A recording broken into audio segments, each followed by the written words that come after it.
Assalamualaikum warahmatullahi wabarakatuh.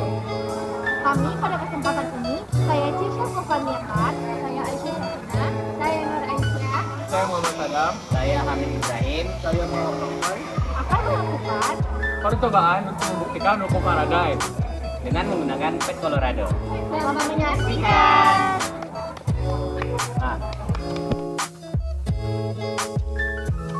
Nah, di sini saya akan jelaskan mengenai dasar teori dari hukum Faraday dan percobaannya. Gejala induksi atau arus induksi akan timbul jika magnet digerakkan sekitar kumparan. Akibatnya terjadi perubahan flux magnetik berupa penambahan atau pengurangan. Dengan demikian, gejala induksi atau arus induksi akan timbul jika ada perubahan magnetik atau perubahan flux magnetik di dalam kumparan. Saya akan menjelaskan alat dan bahan. Alat dan bahannya ada di website Pet Colorado. Alat dan bahannya itu ada magnet batang, ada 2 buah coil, 2 kumparan dan 4 kumparan. Terus ada voltmeter, galvanometer, terus ada garis-garis magnet dan ada lampu.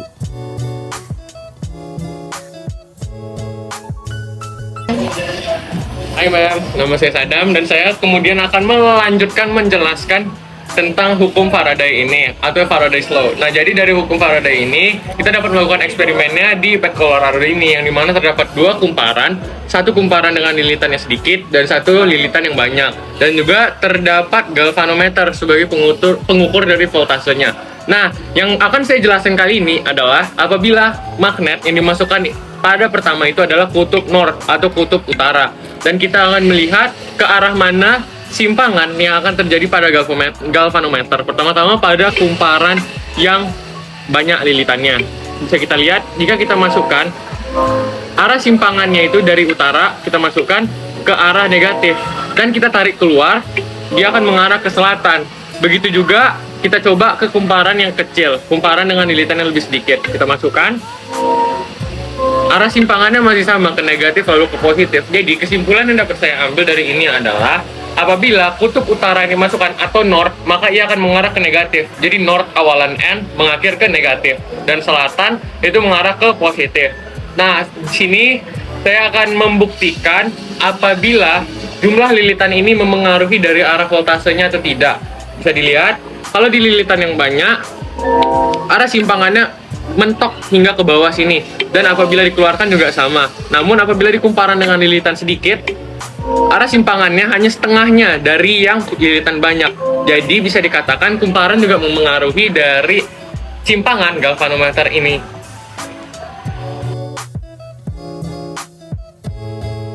Hai guys, kali ini saya akan menunjukkan percobaan memasukkan magnet batang yang arahnya selatan dulu ke 2 buah coil, memiliki coil pertama 2 buah kumparan, coil kedua ada 4 buah kumparan. Kita aktifkan ini yang namanya ada garis-garis gaya magnet ya guys ya.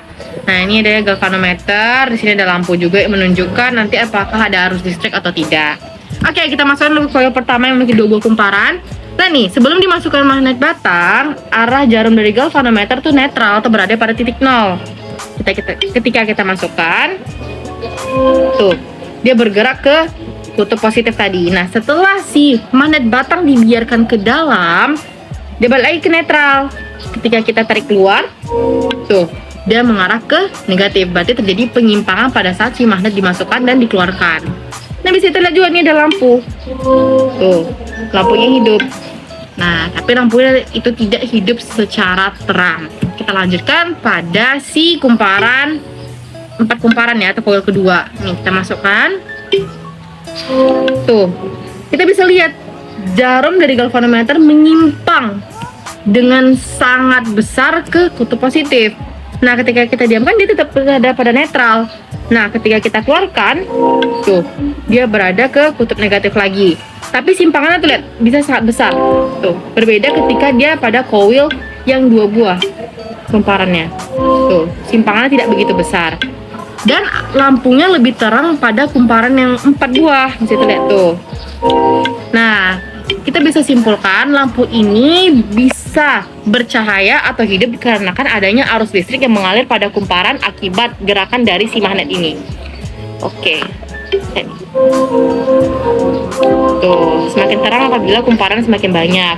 Nah, kemudian bisa kita simpulkan juga nih guys, dari garis-garis gaya magnet. Apabila garis-garis gaya magnet atau magnet batang ini kita masukkan dalam kumparan, garis-garis dari gaya magnet akan semakin bertambah. Apabila ditetapkan di dalam kumparan, maka garis magnet tadi itu akan diam saja atau tetap. Ketika kita tarik keluar, garis-garis gaya magnet pada kumparan akan semakin berkurang. Jadi, bisa kita simpulkan faktor-faktor yang mempengaruhi GGL induksi adalah pertama, kecepatan dari gerak si magnet. Nih, kita lihat. Maka GGL induksi akan semakin besar. Kemudian yang kedua, kekuatan dari si magnet. Semakin kuat magnet, maka GGL induksi akan semakin besar. Yang ketiga, banyaknya kumparan. Lihat nih, pada 2 buah kumparan, GGL induksi itu tidak begitu besar. Tetapi pada 4 buah kumparan, GGL induksi itu semakin besar. Dan yang terakhir itu adalah inti dari si kumparan. Apabila kumparan itu memiliki inti besi, maka GGL induksi akan semakin besar. Sekian dari saya, terima kasih.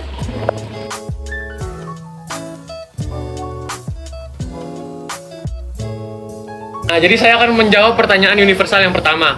Jadi, apakah dalam magnet keadaan diam, jarum galvanometer akan bergerak? Nah, mari kita buktikan terlebih dahulu, baru saya menjelaskan teorinya. Nih, dalam keadaan diam bisa dilihat jarum galvanometernya stabil atau tidak bergerak. Mengapa demikian? Sesuai dengan hukum Faraday, salah satu syarat untuk menggerakkan galvanometer ialah adanya medan magnet yang ditarik keluar masuk ke dalam kumparan. Apabila dalam keadaan diam, maka ia tidak memenuhi syarat. Oleh karena itu, jarum galvanometer tidak bergerak. Oke. Hai guys, kembali lagi dengan saya Cesha. Kali ini saya akan menjawab pertanyaan universal. Yang mana nih? Adakah perbedaan arah simpangan jarum galvanometer ketika magnet masuk dan keluar kumparan? Nah, jawabannya ada setelah kita buktikan dari percobaan tadi. Kita balik lagi ke percobaan tadi ya. Nih, kita mulai dari magnet yang utara baru selatan nih. Kita masukkan yang kutub utara dulu. Bisa kita lihat nih.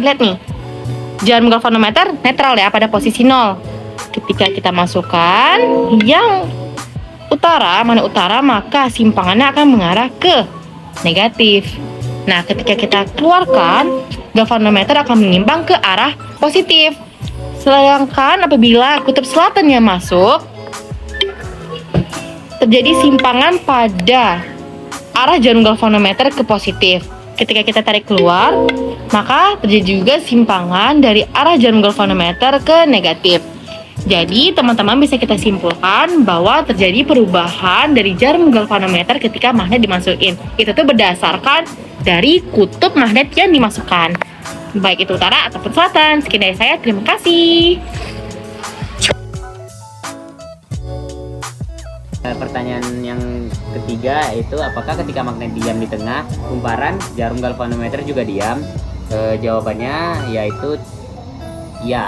Ketika magnet berada dalam keadaan diam di tengah, maka jarum galvanometer tidak bergerak sama sekali akibat tidak adanya perubahan flux magnetik yang dihasilkan melalui proses keluar masuk magnetnya. Hal ini sesuai dengan pernyataan yang dinyatakan oleh Michael Faraday. Adapun saat magnet didiamkan, maka arus listrik tidak mengalir pada kumparan tersebut. Arus listrik yang berjalan juga melalui lilitan galvanometer akan memicu perputaran jarum penunjuk.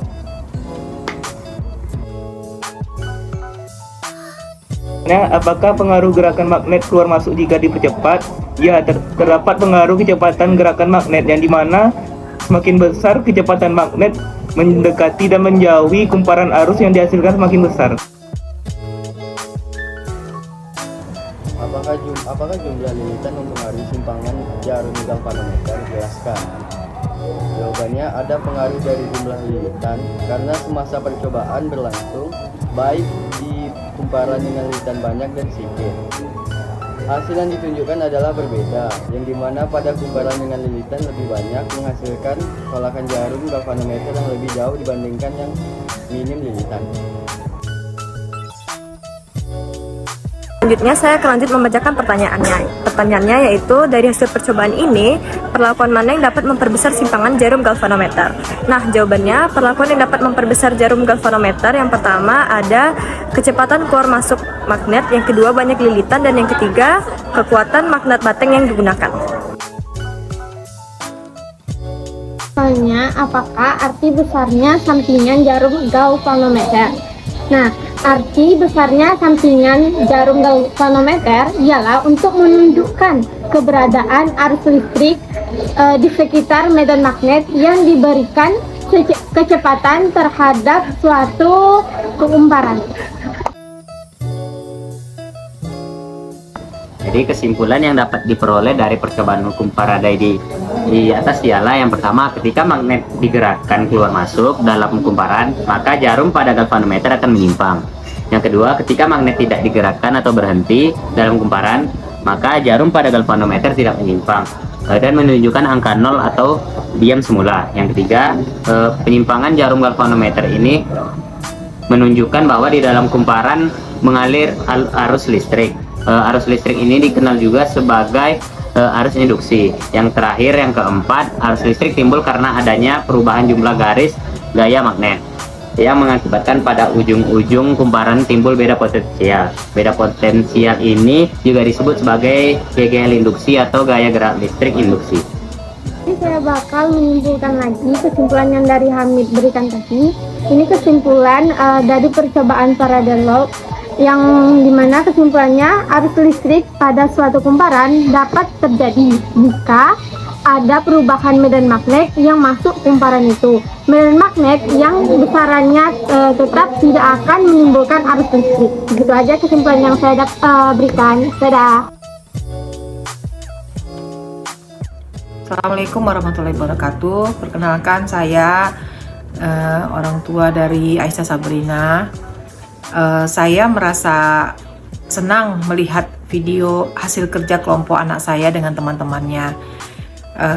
Saya merasa bangga dan saya berdoa semoga Aisyah ke depannya bisa masuk ke universitas yang dia inginkan. Assalamualaikum warahmatullahi wabarakatuh. Perkenalkan, saya Dewi, orang tua dari Muhammad Naufal. Kata-kata motivasi untuk anak-anak, orang tuamu tidak pernah ingin kamu menjadi seperti mereka, tetapi mereka ingin kamu lebih baik dari mereka. Ada dua tipe orang di dunia, mereka yang mempunyai mimpi besar dan mereka yang bangun untuk mewujudkan mimpi. Terima kasih. Bismillahirrahmanirrahim. Assalamualaikum warahmatullahi wabarakatuh. Perkenalkan, saya merupakan orang tua dari Muhammad Sadam Rasad Hasan, kelas 12 MIPA 4. Di sini saya akan mengomentari mengenai tugas proyek yang telah anak saya buat dengan kelompoknya. Menurut saya, dengan adanya kemajuan teknologi membuat anak-anak menjadi lebih mudah dalam mengakses ilmu-ilmu baru seperti website, laboratorium yang telah ia gunakan. Saya berharap ke depannya dengan adanya kemudahan teknologi dapat membuat generasi berikutnya lebih mudah dalam memperoleh informasi terbaru dan seputar ilmu pengetahuan. Demikianlah tanggapan saya, semoga dapat bermanfaat. Wabillahi taufiq wal hidayah. Wassalamualaikum warahmatullahi wabarakatuh. Selamat pagi, salam sejahtera bagi kita semua. Saya orang tua dari Cesia Sofaniatan, sangat mengapresiasi cara belajar yang inovatif ini, sehingga anak kami dapat memahami secara jelas tentang hukum Faraday.